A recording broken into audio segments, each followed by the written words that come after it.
We are here. Hi, Odette. How Hi. are you? Good. How are you, Peter? It's so good to be I here am with you. so glad. If everyone actually knew what's been happening here, like for the last few minutes, like computer systems failed and the camera failed, and then we were stuck and frozen in time, and now we are here. I'm so glad that we are here. Yeah, we pulled Oh. a Rodney, right? I have no idea what Rodney does. Does it happen as well? Does he They always freeze? have computer issues when they try to go live on the Inside Scoop. So And there's always a bunch of stuff happening. And so he's always late because he's trying to, he has to fix things every time. So I guess we're pulling a Rodney. that makes me feel better that if Karen and Rodney, Dr. Becker and Rodney Habib have problems with cameras and systems, then we don't need to Yeah, feel bad at all because they've been yeah. doing it for so long. And bless their heart, we Mm. love them for Hmm. what they do, but I also love what you do. And I would love to actually have you know, a chat about you and your background. And we also have the The discussion or cards. conversation cards here. Um, I know that we have one thing in common, and that is the fact that we graduated both in a European veterinary school and came to North America. Mm-hmm. And I know that he grew up in Switzerland, Mm-hmm.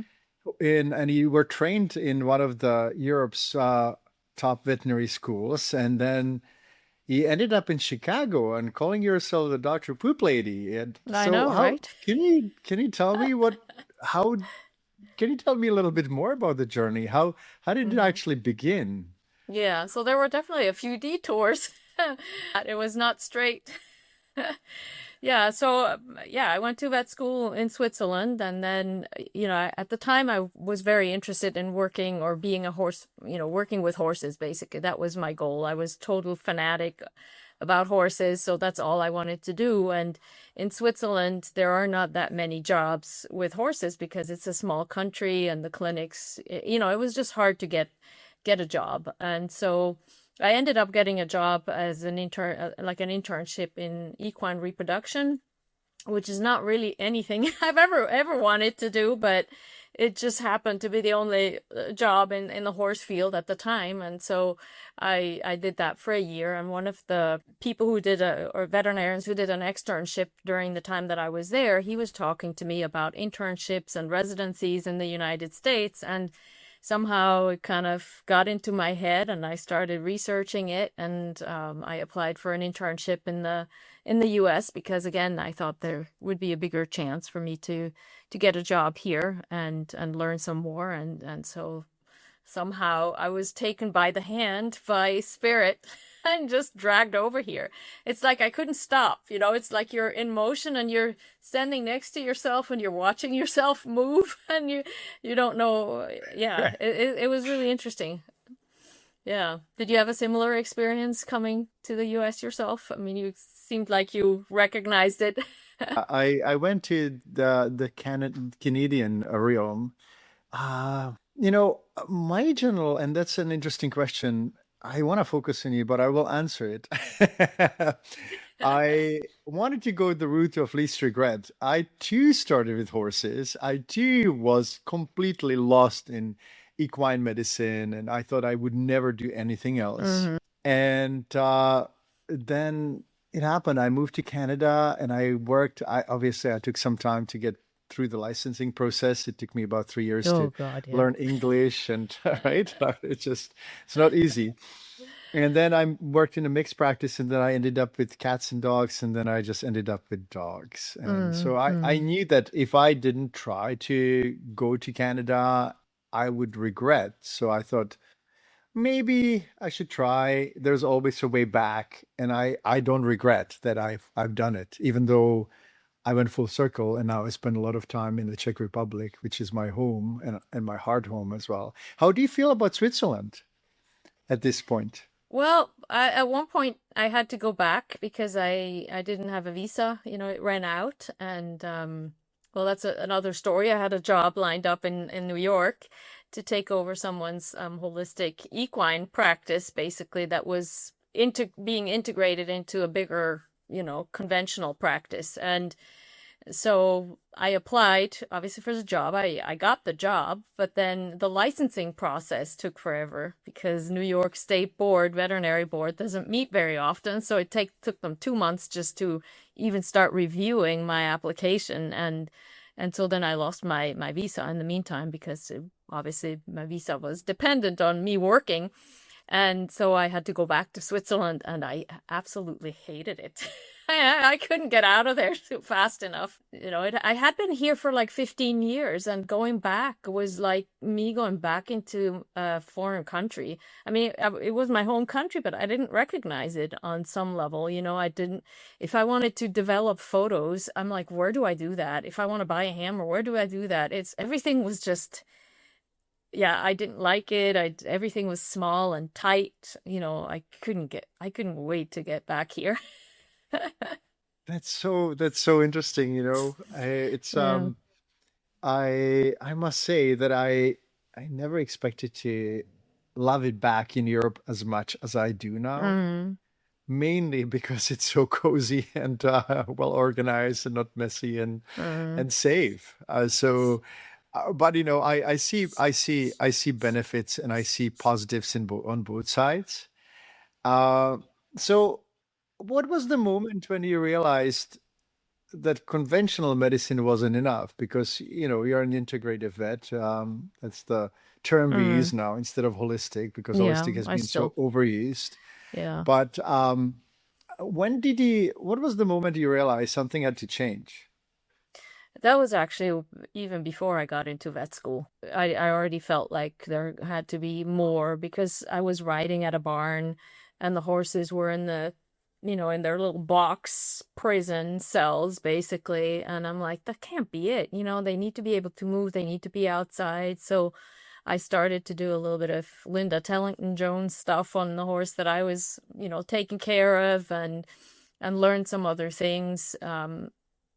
In general, just that was a little bit more natural. And then during vet school, I think it was in the second year of vet school, we had to learn about the anatomy of hooves and such. And then right after we went through that chapter of anatomy, there was a veterinarian from Germany that came to my hometown to teach hoof care, barefoot hoof care. And a friend dragged me there. She said, "You should really come." And I'm like, "Well, we just did that anatomy, and I already know about hooves. What new what new things can I learn?" But I went anyways because, well, it was, in my hometown, so I Mhm. figured I may as well go. Oh my God. My mind was completely blown because she basically said, as long as you keep a horse in confinement and not able to basically live the physiology that it's designed to live, like have the lifestyle that it's meant to thrive through, they can't thrive. And I mean, that's what I've seen, like horses that cough, and, have COPD, laminitis, injuries, you name it, they had it. And so learning from her about that and learning about proper hoof care, hoof mechanics, and all of that was just really kind of blew my mind. And that really was the what really opened up the door. And so then I started to trim horses' hoofs during vet school. It paid for some Just of like my that. rent and such. So yeah, I was the first one in Switzerland who was doing barefoot horse trimming, and I got into big trouble with the regular farriers because they were not a fan of it. I mean, the company that I would get the knives from to do the trimming and the files and everything, they basically told the company that if they were selling to me, they would stop ordering from them. So then the company Yeah, basically said, we cannot sell stuff to you anymore. And I'm like, it oh is. my God. I mean, I must have stuck my foot right into the bee's nest or something. It was really challenging. And at the time I was like 23, Uh, 24, somewhere around uh, that. And, uh, you don't have the wisdom and such. So it was tough, to have that yeah. sort of put on me, but I also had some support, and certainly from the people who had me come and trim their horses' hooves. They certainly supported me. So that was, I mean, it was fun and difficult at the same time.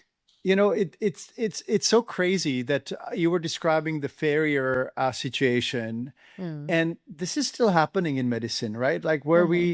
where some people actually lose the focus and lose Hmm. what is important, and it's the well-being of the horse, well-being of the dog or cat or any pet.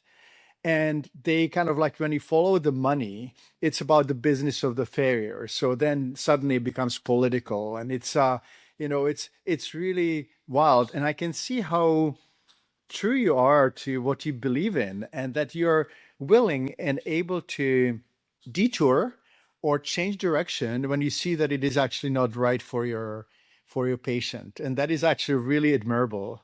And I just I understand it, because that's how it should be, but it's not always like that. So you know it seems like I'd like to go back to the Dr. Poop Lady, because I find it really funny. I've seen you wearing your poop hat. Oh, you have it there. I brought it. You are, that's the other fun part, that you are so willing to make fun of yourself Oh, as totally. opposed to making fun of Yeah. others. And that's what I love on you as well. Like I do my best Mm. to make fun of me. Like, it's humbling just to be alive. I So know. I mean, tell me really. about tell me about Dr. Poop Lady. Is she the same person as you, or is it an alter ego, or what's going on there? Oh,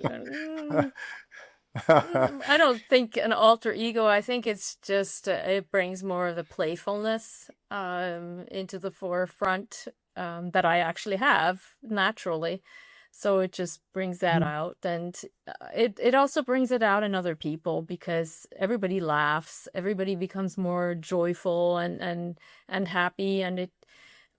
I mean, the way it started was when I would do fecal transplants because people were like, gross, and they had some apprehension. So I would go into the back of the practice to get my slurry ready, and then I would come back in the room and I would wear my poop hat, and then people started laughing.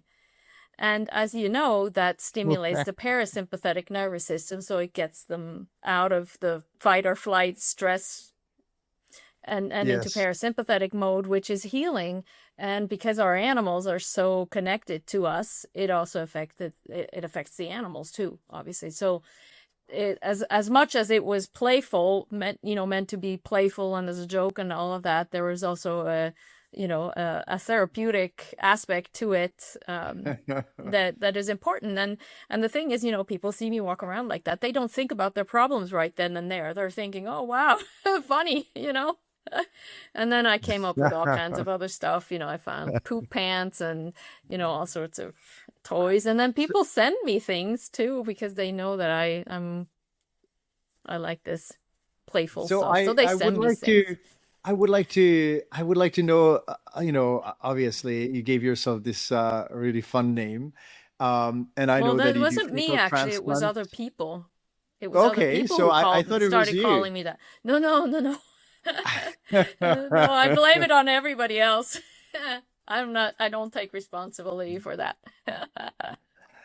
So it sounds like you're doing fecal transplants. I know that they're really useful and can be helpful, and there is tons of research. Mm. I know that everyone will be interested, especially those of you who have never done them, who've never heard of them. Can you give us a little summary of why you're so passionate about poop? Yeah. So, ever since I was a child in physics, basically, they taught us the principle of, yeah, minimal effort for maximum outcome Results. benefit results. And so that's probably the only thing that stuck. But in any case, that's what I feel, about fecal transplants, because you're basically taking microbes from an entirely, from a complete microbiome, basically from a donor dog who's healthy, and you're transplanting that into a unhealthy dog. And so you're basically taking the gazillion microbes that are present in the gut and putting them into another animal. And these microbes, we now know, are really, first off, they're outnumbering the number of cells that we have by a factor of 10, depending on whether the animal just went to the bathroom or not. And Mhm. then it also outnumbers the genetic material of the cells of a multicellular organism like mammals by a factor of 150 at least. And so who is running the show, you have to ask, right? So it's really the microbes. And so knowing that these microbes also do so many things, they help with the development of the immune system, they help to manage the immune system later on, they help the development of the brain and the nervous system, and then help to manage that. They manage and control stem cells. They, basically they affect every single thing, and without a good microbiome, the body cannot work as well as it should. And the microbes also help with adaptation, because we now live in a world that is very different to what it used to be. We've basically created a bit of a mess. And so these microbes, they have the ability of adapting very quickly. So like an E. coli, for example, or any other microbe, you give it antibiotics, they can adapt to that very quickly, for example. So within hours, they can already change their own genetic makeup and their own metabolism to adapt. That obviously is impossible for us, multicellular organisms, like, dogs, cats, humans, horses, etc. And so they help us with the adaptation to what's happening. They're also obviously helping us with cleaning up and all of that sort of thing. So to me, these microbes are like, they're doing the heavy lifting, and they're working day in and day out. And that's why I'm so passionate about it, because Mhm. I've also seen that, you do one fecal transplant and you can take a dog who had chronic diarrhea for 2 years, anxiety, overweight, and skin issues. You can take that, do a fecal transplant. I mean, sure, you have to also adjust some other things, but, the fecal transplant itself, within a day or two, you have a different dog, diarrhea resolved, energy came back, starting to lose weight, that sort of thing. So, what drug can do that? What supplement can do that? What herb? I don't know any Yeah, that yeah. can. Well, it's a very, very, very important part of the overall health, right? Mm. Microflora. And I apologize for my dog Pax actually barking. And I'll tell you what happened. We'll just kind of have a little intermezzo. The editors can cut it out. But so he normally spends time on the deck, but he was barking because there's someone using a hammer, a neighbor Mm-hmm. using a hammer. And so I locked him out, and he can go up in the front of the house, but he's determined. And for the last 15 minutes, he's been barking and trying to go to the other part of the house. And I've never seen a more stubborn dog. He's so lovely, but he's just like he's driving me crazy because we are recording, and he's just Paxi, are you Well, he's a naughty? herding dog, so he's Oh like my goodness. something's out of order there. I know You gotta exactly. fix it. And Animals. I'm not sure whether you've ever seen, well, obviously you've seen a dog that is like, kind of ears back in unhappy, not angry, but unhappy kind of way. Uh-huh. Something is going on and I don't like it. And you're locking me in the house and I need to look after things. So anyway, Yeah. so Yeah, now I think it's gonna be you're okay. interfering with his job. Uh, I think I spoiled him as well. Like he doesn't know no for an answer. Mm. Um, Anyway, I totally agree with you, and I'm so glad that you've been so passionate about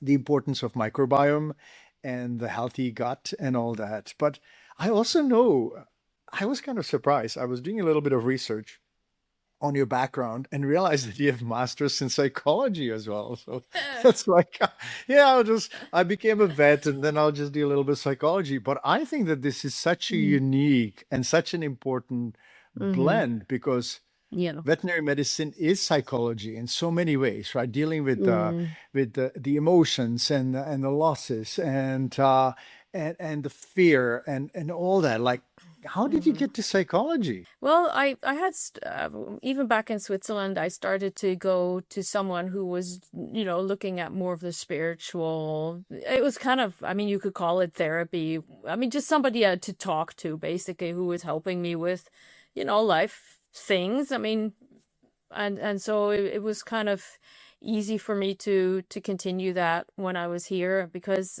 in the beginning when I came to the States, I ended up I didn't have a license. And, I was stubborn and talking about stubborn.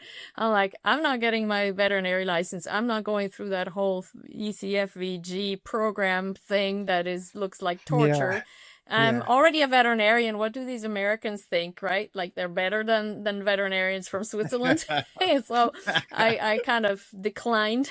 And so I had to do something else, obviously. And so I ended up studying spiritual psychology because I knew that was, well, it would be one other venue of work that I could see myself do, working with people that way.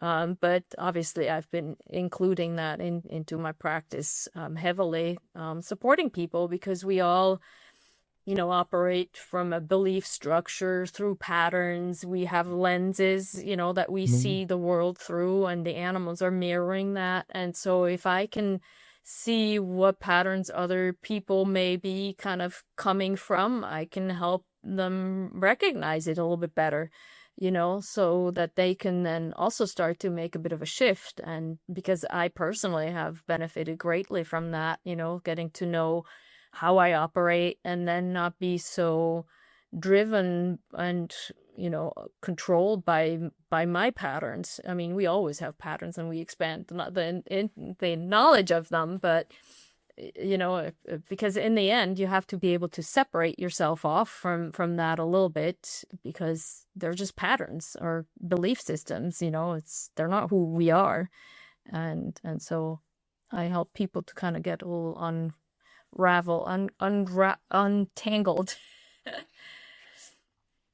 What was the most surprising thing you learned about yourself in the process of going through the psychology?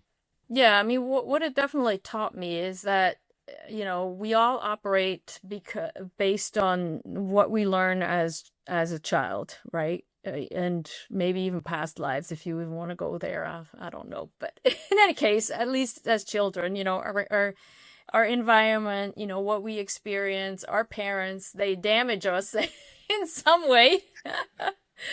And obviously they love us too, but That is so uh, true. but we kind of get the experiences, and then as we get older we have to then unravel that. And so understanding how I operate and being able to recognize it in others makes me have a lot more compassion for other people, and also recognizing, well, they're just operating from a pattern.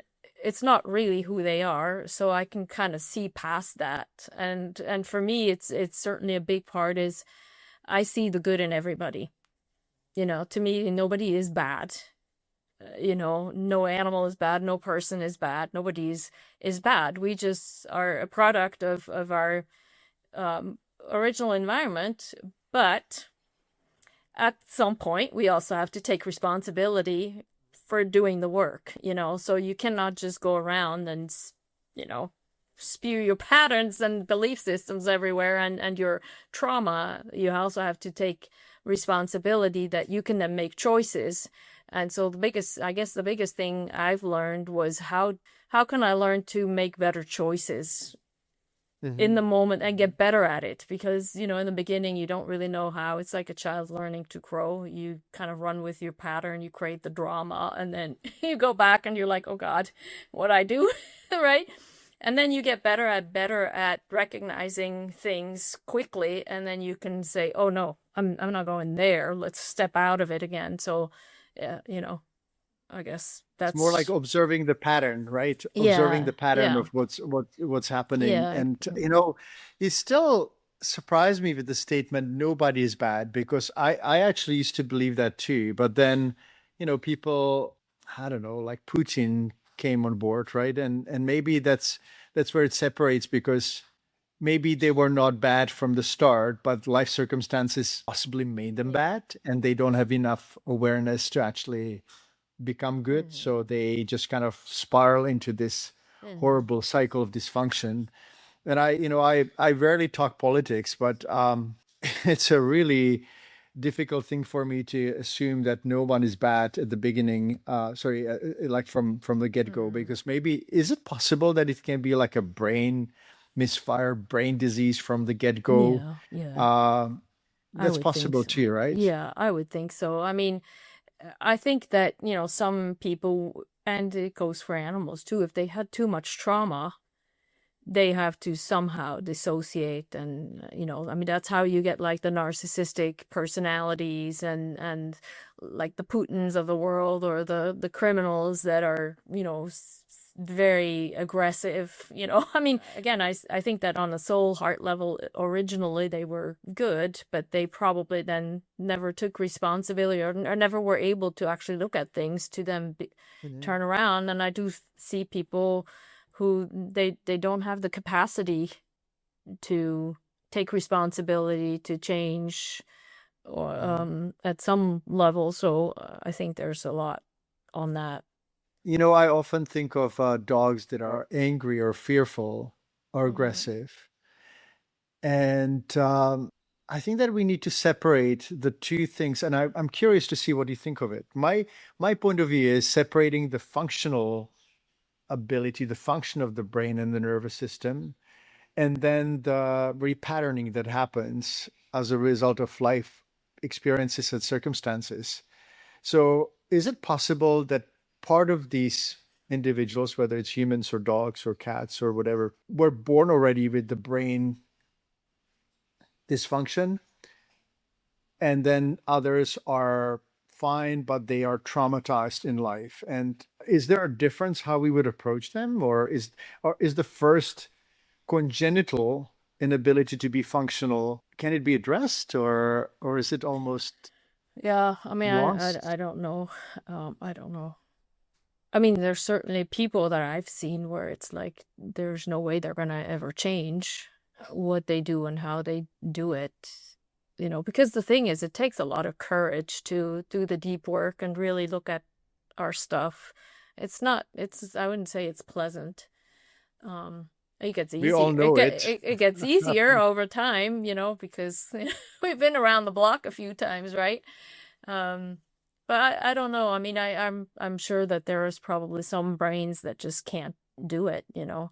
That's my, yeah. And I'm just thinking of all the pet lovers and pet guardians who have animals who basically they appear not to be, in quotation mark, fixable. Uh they cannot improve. And then I always wonder what the best case scenario is, because some people just don't have the quality of life that they had before they adopted Oh yeah, yeah, I know. a Mm-hmm. dog that is a problematic, right? Like I see my neighbor walking her dog, who is dog reactive Mm-hmm. early morning, but he also lunges at cars, and she can't really go to trails and beaches, and Mm-hmm. she walks early morning, late evening. She has to turn around when there's another dog coming. And I never know how to address it. It's just really difficult. But I thank you for kind of like giving me, a semi like small lesson in psychology and understanding it as well. Yeah, I mean, you just have to have compassion, because in the end, the only way that we can heal is through love. And I've experienced so much of that in the process of my own healing journey that, if I get showered with love, then my whole body relaxes, and it's like, oh, because usually it's because I think I'm not lovable, and I think that probably a lot of people have that as well. But that dog maybe needs little hormones. Yeah, maybe. Oh my goodness. I'm glad you pointed that out. For everyone else who's watching, Dr. Suter here is pointing to the elevation of luteinizing hormone after spaying and neutering that can Mhm. affect the amygdala and other emotional centers Mhm. in the brain, and can cause reactivity. So if you notice that your neutered or spayed dog is reactive to other dogs, HRT or hormone replacement therapy is actually a good way to Mhm. go at least explore. You can go to hormonehealthfordogs.org, which is Yeah, the yeah, you website guys. that pays attention to this topic. Mhm. Thank you for Yeah, pointing it out. yeah, you did an Um, amazing job with that. Again, thank you so much for all the work that you and Karen have well, done on that. yeah, it's been a lot of fun. Mm. Like life is interesting because you can never. make a decision for yourself where it throws you. And when you see that it's needed or whatever, you become really obsessed or passionate about the issue, then just like you're dropped down there and you have to go that alley, and it's been really fun. Mm-hmm. And mainly because of people like you who understand Mm-hmm. why this is important, Mm-hmm. right? But let's get back to you. I would like to actually ask you a question. What was the hardest thing a conventional vet has ever said to you? And were they right when they said it or not? Hmm. You don't need to throw names. It can be anonymous. The hardest thing, I don't even know. I mean, it's not even on my radar. I'm like, I don't pay too much attention to it, I guess. Or maybe I just haven't had too much contact with conventional vets. I mean, I guess my very first employer that I worked with after vet school, he was, I mean, it was a small animal practice. Again, not enough horses available. But in any case, he was doing acupuncture and homeopathy, but he was so not open to anything, and he barely did any of that. It was and I had looked forward to learning from him about it. But he was so conventional and so, I wouldn't say he wasn't close-minded. He was a good veterinarian, but he just was unwilling to open that box, basically. I think that kind of stuck with me. Mhm. Yeah. I find that many veterinarians, I've seen a few, call themselves holistics, and then when you see the treatment protocols and the files of the patients, you see Mhm. steroids and antibiotics and drugs, and in situations where it kind of could be avoided. And I Mhm. sometimes feel that the word holistic has become Mhm. the right marketing for some veterinarians, Mhm. but when it comes to really looking into it, Mhm. it's still the processed kibble and it's still all that stuff that Mhm. we kind of agreed on, like in the integrative circles, are not ideal because they're not good for people. They're not good for dogs and cats either. Is there anything that you'd like to share with our audience? Because I've been asking questions, but I also would like to give you the space to share something that we really want to bring out and share. I guess the way I approach things is, in a simplistic way. I try to make it as simple as possible, but we also need to be a little adventurous, to get what we need and get the help. And I think one of the things that I've noticed in humans, and myself included at times, is, I see something good and then I talk myself out of it, even though it probably would have been a really good thing to do. So just, daring and having a little bit of courage, I think is good to have that in the when it comes to animals. And then, one thing that I'm very passionate about is also hormones, and not just the sex hormones, obviously, but some of the other ones as well. And I find that there's a lot of misconception when it comes to adrenal. When people just hear steroids, I mean, I have had so many clients say, "Oh, I'm willing to try anything except for steroids." And a month later, their animal is on steroids because it needs a little bit to make up for what the body is not making. So I think that's one of the things That is one of the that situations, is. right? When you have Addison's disease, then obviously steroid hormones are needed because the body doesn't produce enough of them. So I agree with you 100%. And I don't want people to misperceive, but I think that what I meant was blocking the body's natural defenses and putting the immune system to sleep when it needs to actually signal that there's a problem, right? And that's a real challenge. Anyway, so I have Uh, some passions in those areas as well, and I don't know if that was really the answer to the question that you had. that was a free question. Like, what would you like to share? Yeah, So what I'd like I to think that share. any answer is right. Yeah. And what I really like on you is that you're so genuine and you're so humble and vulnerable. It's It's really rare, actually, and I really like that on you. Like since the first time I met you, I've always felt that you're very special and unique, and that you are daring, and that you are not afraid to be different. And this is actually something that I really appreciate about Mm. you. Yeah, well, I mean, it takes one to know one, right? I don't know. Well, you have a very have a lightness about you have a lightness about yourself, and you're constantly traveling around and You laughing should and see me. You should see me dealing with an insurance company this morning that oh I was well, we rear-ended all about have. 3 months ago, Yeah. and my vehicle is still in repair, and it's just been an absolute nightmare. Yeah, and so you should see me, my lightness and light this morning. Oh, I we was all like, have our oh. moments. Yeah, we all have our moments. I get really, what I don't really like, and I'm really honest. I don't like human dysfunction and disorganization. When you see that things could be done simple, Mm-hmm. and then bureaucracy steps in and red tape and all that stuff, and nothing gets done. And I personally have a really weird opinion that it's not the politicians who messed up the world, but it's the bureaucrats, actually. And we really have to rein them in, because otherwise, the whole world kind of stands still because someone behind a desk Yeah. says something. And I actually, that reminds me, have you ever seen Little Britain? It's like a comedy show with two guys playing all sorts of different characters. And one of the episodes, there's this lady, I can't remember her name is Carol. She's sitting at Oh, the computer, sh and okay. someone asks her like a question, and she does like, oh, computer says no.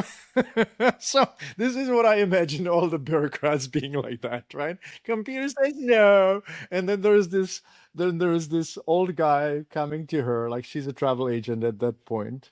And he goes like, I want to get a cruise, like first class from May to November for £2,000. She types in, she's computer says yes.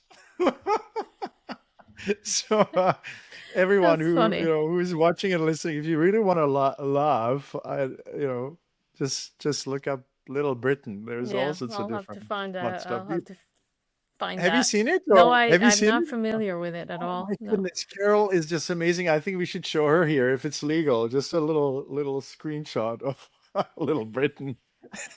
I love Carol. She's so mean. And in one of the episodes, there were like three Carols, and they were fighting each other. They were, Oh, well, of bitching course, at yeah. each other. Yeah, and they had the same dress, like exactly the same dress, just different people playing them. Oh my goodness. But going back, you've lectured internationally and you've written books. What do you think you haven't done yet that keeps you up at night? What is the Well, next step for I want to do Odette more of the Suter? international speaking and sharing because I also want to Nice. travel. And I have to have a reason. I'm not someone who just goes somewhere and then just just hangs out. I want to have a little bit of a purpose while I'm there and then also hang out, add a few days of just hanging out and exploring. So that's kind of what that's my dream. That's so interesting because I think that it's common for us veterinarians to feel like we always have to do something and we have to have a purpose. I think that the hardest thing for me is to sit down and do nothing. Mm. I Oh at least have to yeah. cuddle packs. But it's how do you feel about doing nothing then? Speaking of traveling and purpose and so on. Yeah, I mean, if I didn't have a purpose, I wouldn't be here. I mean, I know Yeah, that once I'm done doing what I came here to do, I'm gonna be gone. I'm not we mean somebody who's gone like like, gardening? no, no, I'll Gone. be dead basically. I will have my soul will have moved on. I'm not somebody who's going to retire. I'm gonna Yeah, be yeah, yeah. be of service in some capacity.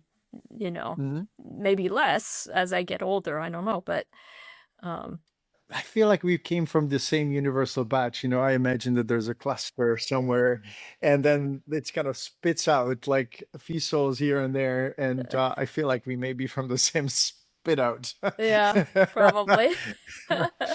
Yeah, that's really cool. I don't plan to retire either. And I think that I think I will always find something. I never actually felt that I never thought I would be as excited at 62 about my work as I am. And I feel sorry for people who actually need to feel like they have to escape job to retire.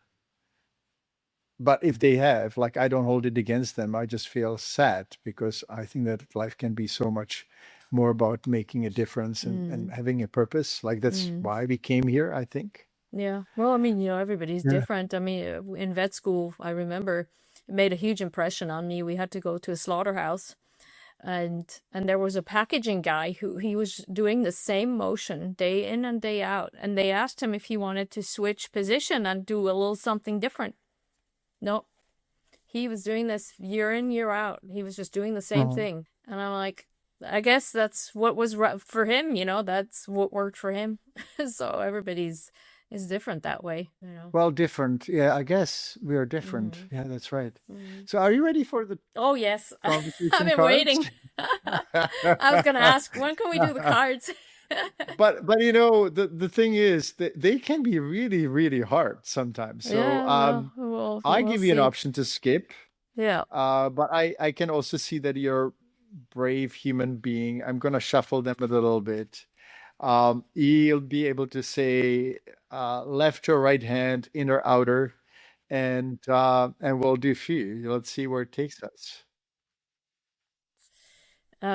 Your This is my left. left. Mm-hmm. Your left in the middle. Oh my goodness. Okay, and now I just have to. I can't really pull a Yeah, the card. the So one the one on the left that's kind of on the inside. in yeah, Okay, that and one. there's two sides, and Okay. I usually I empathize with those who have to answer these questions, so I usually volunteer to answer them too. I can always plead the fifth, right? uh, See, this is actually, it's almost like the universe knows what we discussed and we'll just flip. What are your remaining ambitions? Ambitions, that's a strange word for me. Ambitions. Well, I mean, Remaining on the ambitions. non-veterinary side, I love to dance, so I've been dancing and taking lessons seriously for the last 15 years. So my ambition is to look like I'm actually dancing like a professional, and not just like somebody who's just moving around. What kind of dance? Is it a Uh, ballroom dance yeah, or ballroom and Latin. Yeah. nice? So that's kind of. We had how was it in Switzerland? We had ballroom dancing at high school actually. Oh, really? Third year of Hmm. high school when we were about 17. Mm-hmm. Did you have that in Mm-mm. Switzerland?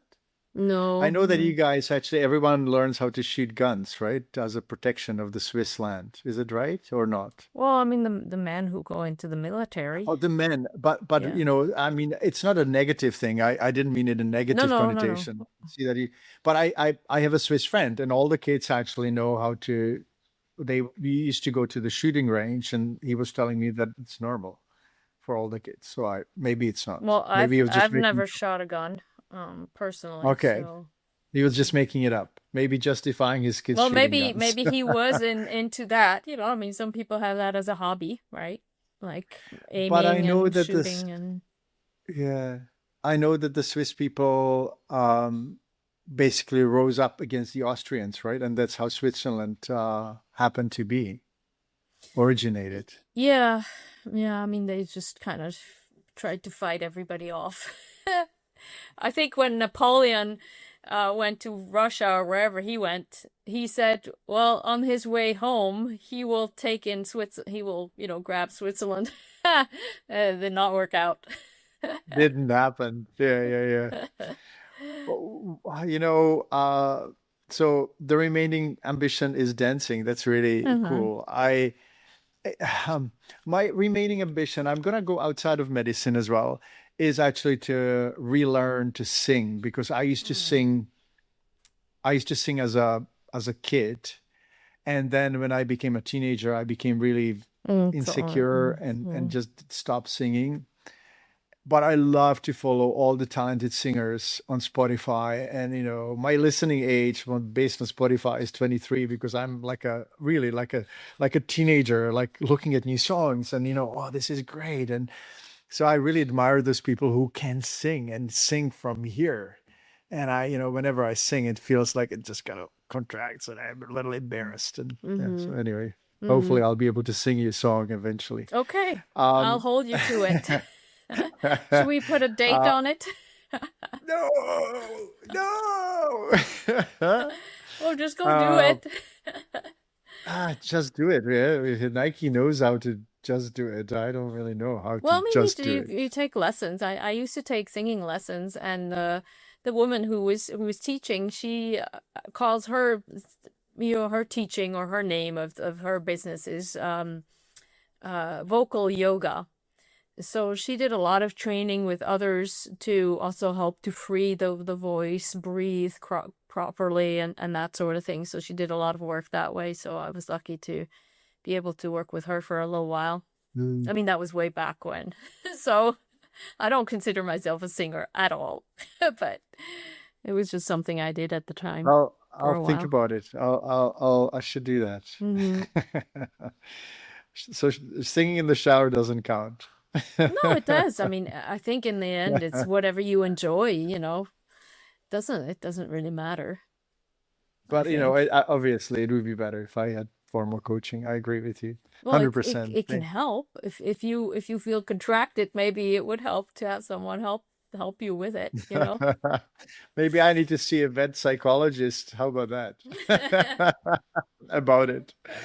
Um, well, I don't have any kids, so I'm not sure whether you have any children or not. But this question is about children. So, what would you want to tell your child or any child about the world of work?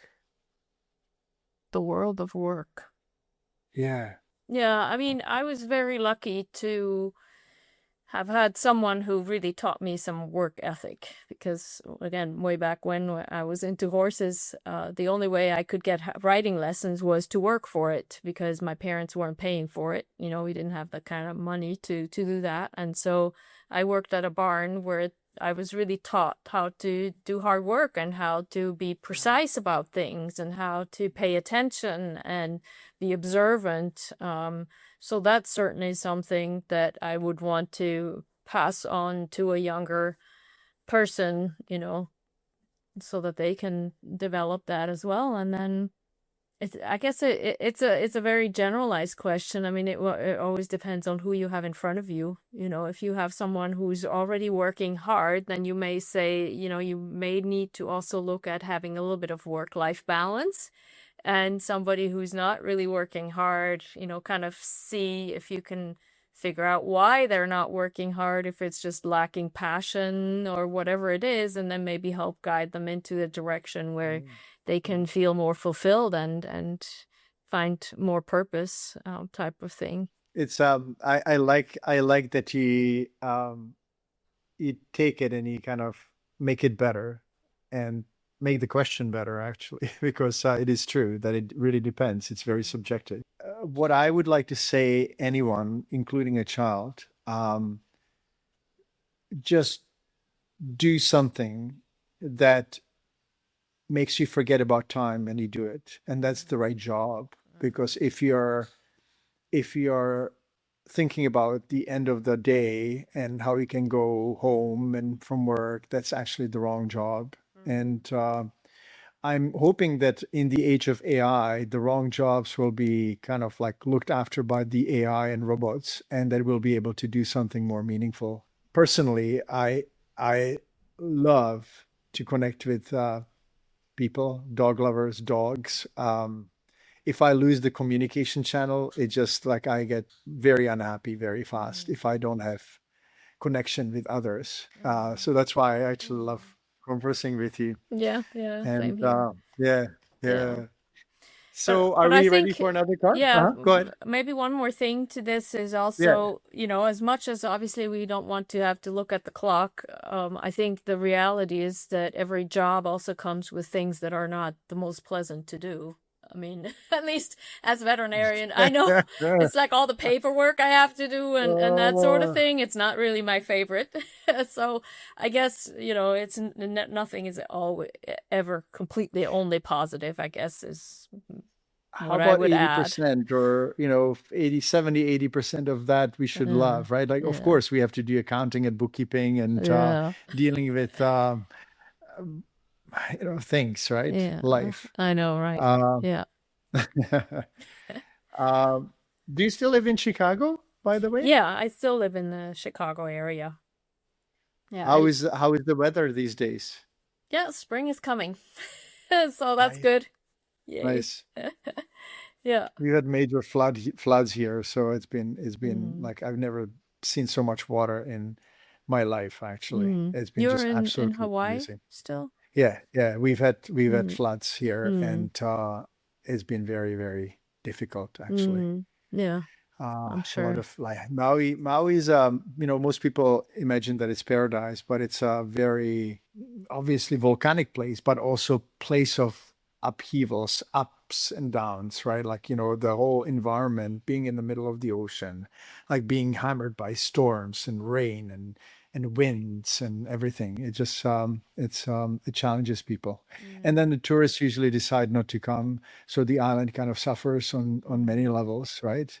And so everyone who's listening, Maui is okay, and please come and support the local people, and it's Mm. still lovely. And most of the time, like 98% of the time, it's amazing. So Mm. just check your weather and then pray that the bad weather doesn't come. But it can Mm. happen anywhere, right? Mm. Yeah.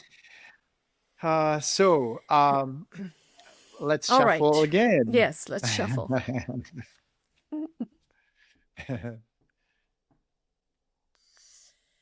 All right, we're gonna go with with the right side, the other left. Yeah, that left. Um, yeah, probably about the fourth card from this side. From the outside. Yeah, from the outside. Okay, so 1, 2, 3, 4. Wow. Yeah, that sounds like I the right like your one. precision. Well, I gotta make Huh. it easier for you. That makes you a very clear empath, actually. Not many people would think like that. But I, Hmm. I, I like it a lot. Thank you. I'll try to make it easier for you, but you're pulling the cards, so I can't really make it any easier Yeah. than you make it. What do you worry about in the middle of the night? My health, my energy level, and my patience, obviously. Um, you know, because I still work with clients and animals, and so I go to bed, I think about them, I wake up in the middle of the night, I think about them, I try to meditate in the morning, I think about them. It's like, yeah, how can See I the make it lives better? evolving. What did I forget to do, or that sort of thing. Hmm. Yeah, it never leaves you, right? Like it's just part of us. What I worry about in the middle of the night is really strange, but I worry about that's probably the only worry in the middle of the night, to make sure that I'll wake up the next morning, because as a 22-year-old, Mm-hmm. I actually sleepwalked through glass Oh, door and right. I Yeah. almost died by cutting Mm. an artery on my leg. Just Oof. basically, I had a night terror, and I fell through glass and I almost bled out. So, what I do now, PAX is actually trained for my Mm-hmm. sleepwalking, so that's one thing. But what I also do is I put the blinds down, so in Mm-hmm. case I would decide to run and he would not be able to catch me, that I actually at least end up in the blinds as Mm-hmm. opposed to the Mm-hmm. glass. And so that's kind of a weird one, I know. But Mm-hmm. there's a silver lining to this, because PAX is certified officially, and he can fly and travel with me anywhere. So he's lucky, and I'm Mm-hmm. lucky too. Mm-hmm. In a way, I actually almost died at that point. So Mm-hmm. I don't necessarily. it's a life story. It's appreciation of life. And also realize when I was sitting there in a pool of blood, it was like a curtain drawing over my eyes, and dying wouldn't have been that bad then. So I often think about what part of dying is bad and how what would be the easier way to die, actually. Bleeding out by after walking through glass door probably wouldn't be the worst case scenario, but I'm being a little, Yeah, I think I'm being, drowning or fire, burning in a fire alive. I think that to me sounds worse. yeah, yeah, yeah, yeah, Because yeah. bleeding out, I mean, I think you just end up losing consciousness and I don't know. But I mean, I plan on just falling asleep I mean, dying in my sleep. That's my plan. My grandpa went like that. Unfortunately, I found him in the morning. Hmm. It was difficult, but Yeah, yeah, he was I'm amazing. sure.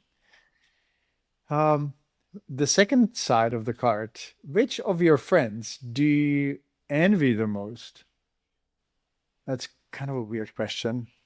I would just Yeah, kind of you like, know, a year ago I would have probably had a name or something, but now I'm actually working on not falling into the trap of envying someone else because it's really just a trap that causes a lot of pain. Um, Mhm. because that it means that for one, you're not good enough. You have to have what other people have, and that means you're not really listening to what you need and what's right for you because everybody has what's right for them. And so every time I feel myself getting into that, I have like a knee-jerk reaction and basically I train myself to become more aware, and so I'm spending much less time in that. So You seem to have a very strong sense of kind of internal monitoring and awareness, oh which I yes. really like. Like I can see that Maybe too much. you're being a human, but you also reflect on everything that Hmm. happens Hmm. in your head, which is really Hmm. beautiful. And I think that it means a lot. Hmm. Um, I actually do have an answer that is slightly different, actually quite Hmm. different. The only thing I envy ever, and I catch myself often, is to see young people in their 20s because, or, when they have Hmm. their whole life ahead of them. And I thought, I so would love to be in their place because, imagine with the experience and everything that we have now, we would actually start living again. Like, oh my goodness. Like, so I'm hoping that we'll kind of survive the next 5 years while AI is figuring out how to make us live forever, and then we'll live forever. Yeah, right, We'll right. be the wiser ones, Hmm. older ones, more wrinkly ones, but Yeah. I still would love that to be solved. So, I envy the 20-year-olds for being young actually, because I Hmm. I would love to be 20 Hmm. again. How about you? Would like to be 20 again? No, no, not no, absolutely not. No, I would not want to go back even one day. Oh wow. Just because every day I'm moving forward and I'm better in some way, I've learned something new, I've grown, so I do not absolutely I don't want to go back. I always say that if I have to come again, if I have to be Mhm. reborn and come to this planet again, I want to come with all the knowledge, the skills, everything that I have now, and then I will agree to come again. But if I have to let go of all this, I am not coming again because Well, I'm that not is learning actually it again. that is a good point because what I thought was like I'd like to be 20 with the wisdom of Yeah, 62. yeah, So we kind of agree again, yeah, even though we have a yeah, different yeah. take on it. We have two options. We can do one more card, or we can wrap it up depending on how much time you have. I have And we plenty of can, time. okay, cool. That means another card. But that's interesting. I think that playing cards like that is really cool because then you actually discover things about other people that you wouldn't otherwise, and you get into different conversations, except, instead of just talking about the weather. Or veterinary medicine, which we do all the time, I right? know, Like we always exactly. talk about veterinary medicine, You know, and I I know. find it really enlightening Hmm. and humbling Hmm. and super fun to Yeah, actually have these conversations. So yeah. thanks everyone who's coming here. Don't forget to subscribe to Dr. Suter's newsletter. What is your website, It's just my first and Odette? last name, OdetteSuterDVM.com. Nice. Yeah. And mine is drpeterdobias.com. So don't forget to subscribe to our newsletters Hmm. because we share a lot of information that you will not find anywhere else, including this chat. Okay. So, I'm going back to the left. mhm. And let's do the second card from this inside. Yeah. I'm so glad you said second because I was thinking she's gonna say 15th card from the right. the Yeah, the 99th card from the left. there's no such thing. Oh my goodness, you pulled it. I have to be honest. Like I sometimes go like, oh, this card, like like yeah, but I never change them. How has your family damaged you? Let's just say that the lessons that I've received were that in order to be taken care of and loved, I have to take care of them. That's kind of been part of what I've um, been dealing with and have been working through for, years now. Is just getting out of the whole I have to do things, I have to please somebody to be loved, and I can't just be myself, sort of thing. And then, obviously being in the service industry as a veterinarian, it's very easy to get into that and doing more than you should, not have any boundaries, that sort of thing. So for me, it was all about learning that, having more boundaries and not let people walk all over me type of thing and such. And then um, abandonment has been a big deal as well. When I was 2 years old, my parents put me in a children's home for a couple of weeks so that I could go on vacation. They probably needed a break. My sister went to my grandma, but it was too much for her to take us both. And so they put me in like a children's home where I knew nobody, and I mean, I don't have conscious memory of it, but I can, they told me about it and I can just feel that I was not happy. Let's put it that way. And then, eventually my mom died, so that was more abandonment, basically. So that took me years to get over, to finally find some acceptance and get out of the whole anger um thing. So Sorry to hear. yeah, it was, it was what I had to go through, to help. I mean, it's what made me stronger, and so it's, damn, that's why I'm cringing a little bit with the damage part because, you know, as childhood is about make creating wounds that we can then look at later and grow from and It's good to expand. see that way. But it's not always. I mean, it's not always easy, obviously. Yeah, I really like your honesty. And once again, I have to come back to the statement we come from the same universal cluster, or at least from the same Mm, European background, because mm, my parents, when I was little, um, decided that it would be good to tell me that if I don't behave, that I'll go to an orphanage. And there was mm. this, there was Oh this yeah. orphanage in the mountains about 8 miles away from our town. And imagine like foggy mountains with a stone big building, Yeah. like from a horror movie. And Mm, would you believe that actually, because our family friend worked in the orphanage, they actually took me there. So oh. we have the same kind of Mm, thing going on. But I do believe that that these kind of childhood situations make us more empathetic, make us mm, better human beings, and as you said, they prepare us for life. Because if people have life that is easy and very sheltered and mollycoddled early on, they just become assholes. Actually, often, pardon my language, but I've seen that. mm. The people who Entitled. just Yeah. entitled and a wind blows from the east instead of west, and they kind of are filing a complaint to the planet Earth or something. Like, Yeah, yeah.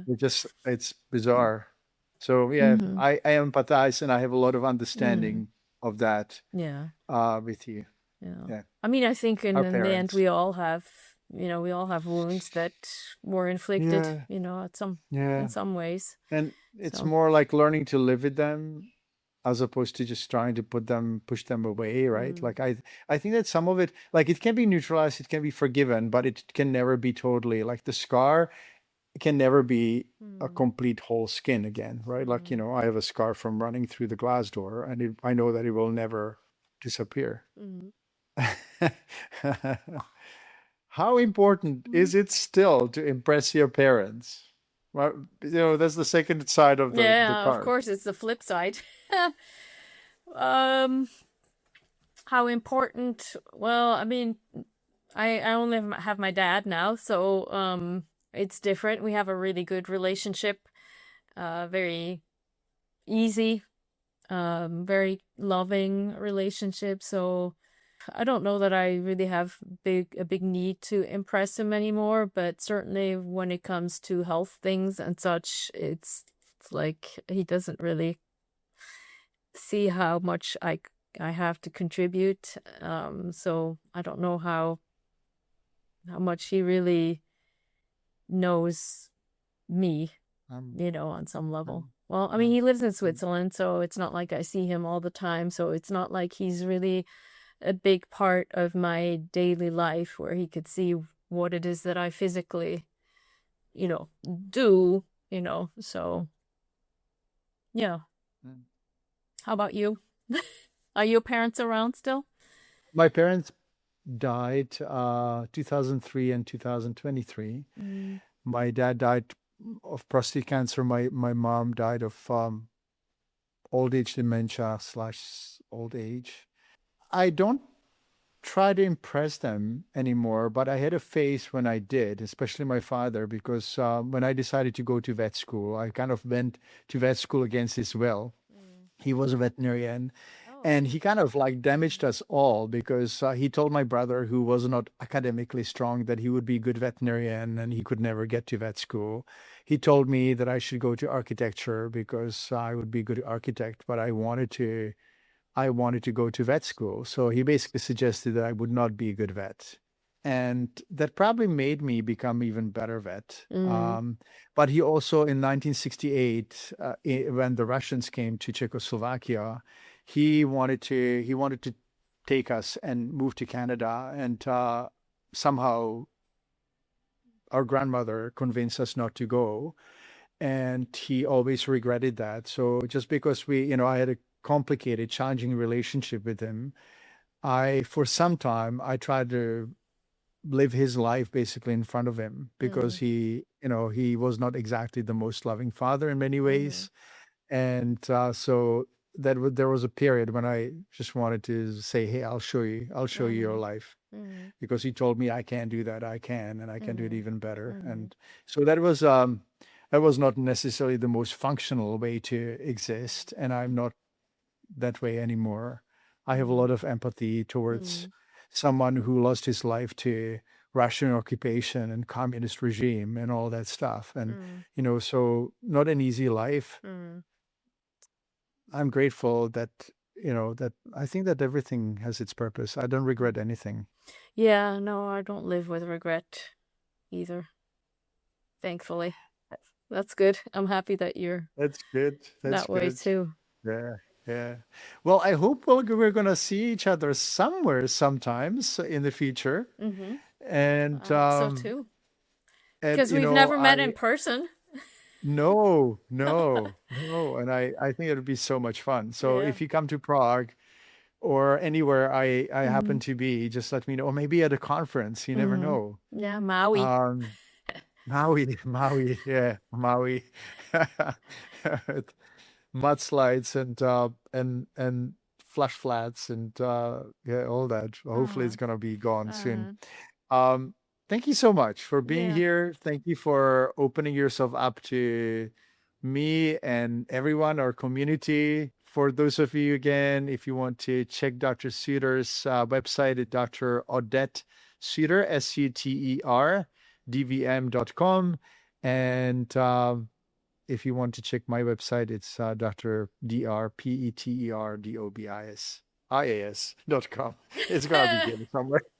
I can't even spell anymore. Yeah, yeah, Anyway, yeah. thank you Well, so much. And thank you for having me. It was so much fun, and thank you for, this conversation. I loved it. So, and thanks for everyone listening. pleasure is on my side. And we'll talk soon. Yeah, Sending you a big hug. to you as well. Bye bye. All right, bye-bye.